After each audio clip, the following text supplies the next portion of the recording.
Hey guys, first regardsman here, and so I'll be talking about some recent developments in Warhammer 40k's lore regarding Rabute Guilliman being contacted by the Lion. Now, we got this reveal in the recent pre-releases for the 500 Worlds box set. In the booklets, we did find out that the Lion has actually made contact with Guilliman. He is returning to the Ultramar sector, and I have also brought on Jefficus to talk about this with me. So, Jefficus, what do you think about the Lion's return, and what do you think this means for Space Marine 3? Oh, I'm super excited because now we know that with the Lion's involvement in the 500 Worlds campaign, if Space Marine 3 takes place in or around the 500 Worlds campaign, then we're probably going to see two Primarchs appear in the game, dude, because I can totally see Games Workshop giving Saber and Focus the AOK to use both Guilliman and the Lion in Space Marine 3, just because Space Marine 2 did so well with everybody. And their reveal in Space Marine 3's campaign would just go so freaking hard. It would be crazy. Yeah, I think Gilliman was something we expected anyways based on the events of Space Marine 2. Now we had Calgar. The next logical step is, of course, Rabute Gilliman. Having the 500 Worlds reveal and the promotion of Titus from Lieutenant to Captain again is pretty Mm. cool to see. I am looking forward to the idea of having multiple chapters in Space Marine 3. Like you said before, Dark Angels are practically guaranteed at this point. Saber did put out a poll way back when on what chapters people wanted to see in Space Marine 3, but it seems like they had their own decisions already, or maybe it's from the top down from Games Workshop, because I mean, the Lion, I think he's going to show up in Space Marine. Like you said, two Primarchs. The game is going to be huge. We already know what the playable characters are likely to be with Titus, Gadriel, and of course Sergeant Matoris from the Secret Level series has become very popular since it came out.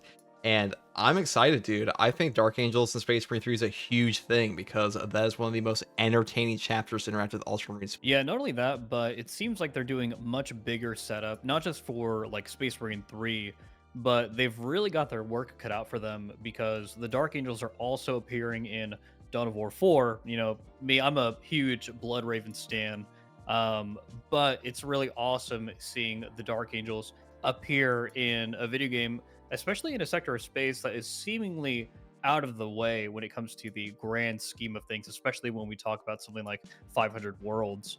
But I think that you're starting to see more, I guess, collaboration, right, between the video games and the narrative overall. And this is all going to come to a helm with Total War Warhammer 40K. It's all building up to that. I definitely agree. I think Total War 40K is going to be the biggest 40K game we will ever have, or at least up until that point for sure. Dawn of War 4 is a big stepping stone up until the Space Marine 3 release as well. I think Dawn of War 4 is going to do pretty well, not as well as Total War 40K, but having the Lions show up in Dawn of War 4, having maybe even the Blood Ravens turn out to be a successor chapter of the Dark Angels, that would be pretty cool. And That as would be far cool. as the main stage for 40K, I think we really are setting up for what is going to be not only Total War 40K, but the Henry Cavill show, because Space Marine 2 did ridiculously well in sales. It was a shockingly well performing game. It really set the stage for Games Workshop to be like, okay, let's make Titus the main character of Warhammer 40K pretty much for our prime faction of Space Marines. And seeing him pop up in 500 Worlds being promoted again, I don't think that's shocking. I do think he will be chapter master within the next 5 years or so. I'd be pretty surprised they didn't have Calgar die off in Space Marine 3 or something like that. Hopefully not a Captain Akron write-off where he just dies like some random ass Gene Stealers, but Yeah. it is a I pretty. do think that it's about time that we had a major chapter master death again. I Mhm. think that if Calgar dies off, which it would be pretty weird because we've already seen him in the Total War Warhammer 40K trailer. But they could have all sorts of characters from the entire 41st millennium in Total War Warhammer 40K. Like they don't have to strictly adhere to a specific point in the story or the canon at all. Like I think that it would be a really good idea to make Titus into the chapter master. Also, dude, have you noticed that Titus's appearance from Space Marine 2 to the secret level episode to the 500 Worlds cinematic trailer, he seems to be looking more and more and more like Henry Cavill, with every consecutive appearance, do you think that Games Workshop is just setting Titus up to basically be played by Henry Cavill? I think they would make Henry Cavill Titus if it was not for the risk of having an entirely Space Marine show. I think Space Marines would be very expensive for them to do, even on Amazon Prime, though Amazon Prime is not against throwing ridiculous money at things. I mean, Rings of Power is one of the most expensive series ever, and it looked great. I mean, it was a pretty shit story, but it looked great, and the production value was there. They could definitely do that for Warhammer 40k. And Henry Cavill, that is a huge name. Having him play Titus would draw in the casual fans.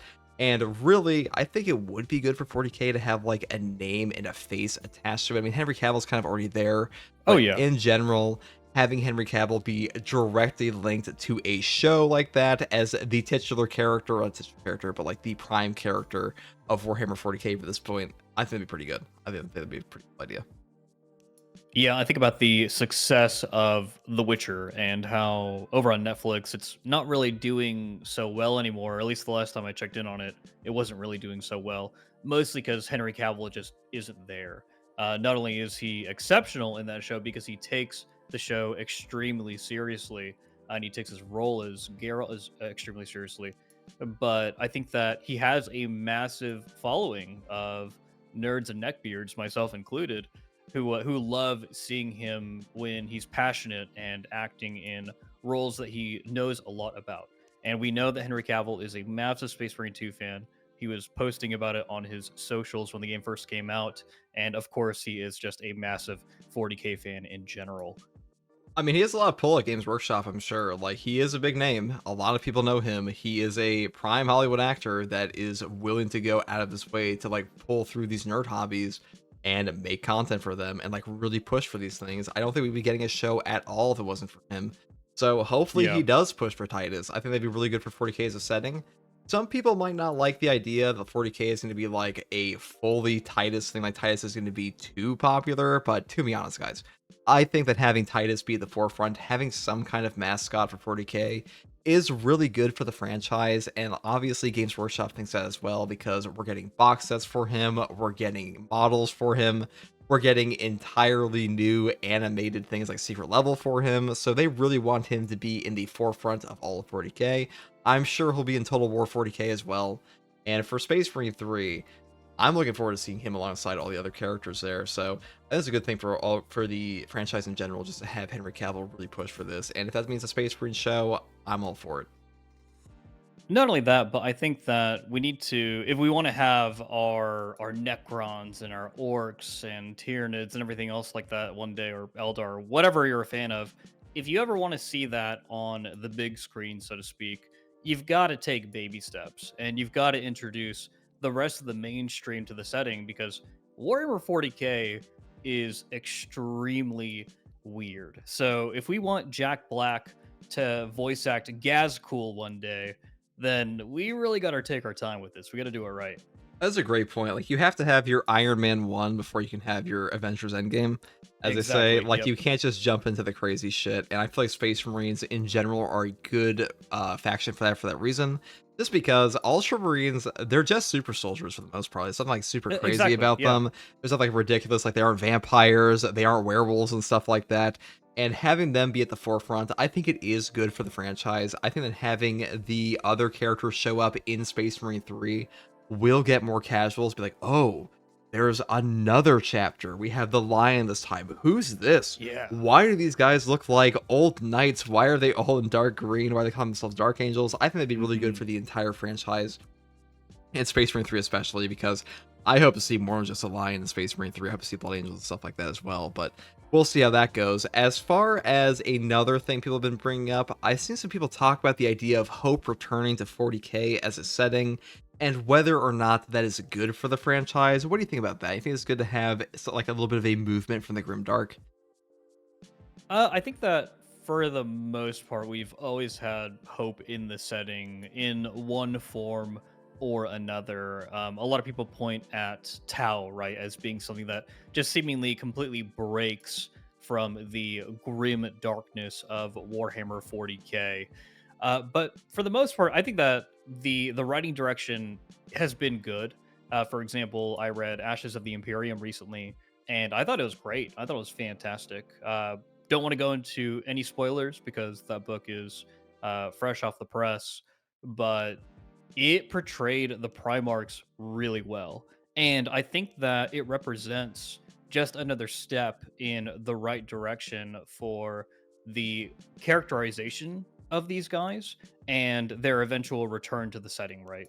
With Hope returning to the setting, so do the Primarchs. And it brings us one step closer to that third Imperium aligned Primarch returning to the setting, which I think is going to be Vulcan because there's this precedence for him coming back, but it really could be anyone at this point other than Ferris Manus, obviously. Yeah, other than Ferris Manus or like maybe in Sanguinius, but a Sanguinius model would sell like Sure. crazy, so they might bring him back. Who knows? Games Workshop's done crazier shit. As far as another Primarch coming back, I've heard rumors of Lehman Russ, but I think it is really cool to see like the two Primarchs are finally reuniting.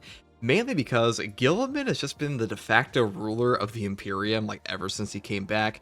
And, to the shame of the High Lords of Terra because they do not like him at all because they pretty much had a cushy position and he shows up and he's like, I'm your boss now. And they're like, well, this sucks, but what are you going to do? He's a Primarch, he's a demigod reborn. You see the issues that Titus has with this in 500 Worlds where he's like, oh, he's a demigod out of time. Not everybody, even within the Ultramarines, agrees with him. But I do hope 500 Worlds really sets up the Space Marine 3 video game and Total War 40k potentially.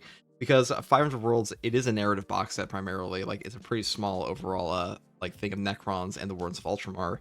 And the booklets, we haven't read through all of them yet, and like there are supposed to be like more box sets, I believe, coming eventually. Don't quote me on that though. But the main point here is that Titus being at the forefront, having the line come back, having Guilliman be in Space Marine 3, having 500 Worlds be at the forefront of 40k, on top of these major releases for the 40k video games, I think they are setting up the rest of the entire franchise right now. And I think that the Guilliman and the Dark Angels, two of the most popular chapters, are going to be at the forefront, and that's from my opinion on that. Yeah, it's I mean, I know people are saying that it's like the golden age of Warhammer 40k video games, but I think we might quickly be approaching just the golden age of 40k in general, kind of that sweet spot in the hobby where everything is popping off because it's getting some real mainstream attention, especially when that show launches. I'll say as one final bit of this, I think that we are desperately lacking a sci-fi fantasy franchise now. Star Wars fell off. Like, Star Wars is just pretty much gone. Like, as far as unfortunately, sorry, Star Wars fans. yeah, sorry, Star Wars guys, but like Star Wars fell off. They had like Andor, and then it just went to shit again. So I don't think Mandalorian and Grogu is gonna bring back Star Wars. I think that 40k is primed for an adult audience. So it's like, okay, we want another fantasy sci-fi series. And it will move into the mainstream, I think. I think it's like a perfect setting for that. Like you said before, they can't move into the weird stuff initially, but I'm sure we'll get there. I got one thing to add. Since you Oh. did bring up Andor, Andor, are you still recording FTG? Yeah, we're still recording. Okay, you can cut that out in post. I've got one thing to add just because you did bring up Andor. I think that because the producers and writers of that show were able to get us to empathize with the rebellion and with the empire to a certain extent, I think that that speaks volumes for how a 40k show can perform and how you can do like a chaos character point of view, and you could understand why somebody would rebel against the Imperium and embrace the ruinous powers. Because if you give the audience a taste of what the grim, dark, absolute fucked up society of like a hive city looks like, oh my gosh, like everybody will understand why somebody would choose chaos at the end of the day. Yeah, I mean, that's actually a great point. Not to extend this even further, but that actually is a great point that a properly executed character arc for a character falling to chaos, I think would be a really cool thing to see in a TV show. And it might be like a hard sell for Amazon to do that. So like, what, you want our main character to like just become a crazy person? But I think it would do a pretty good job of like showcasing how oppressive chaos can be when you're at your weakest. And that also is pretty true for things like 30k and the Horse Heresy in general. It's like a fundamental aspect of the Yep. current universe. So this is a good point. And yeah, I mean, thanks for coming on and talking about this with me, Jeff.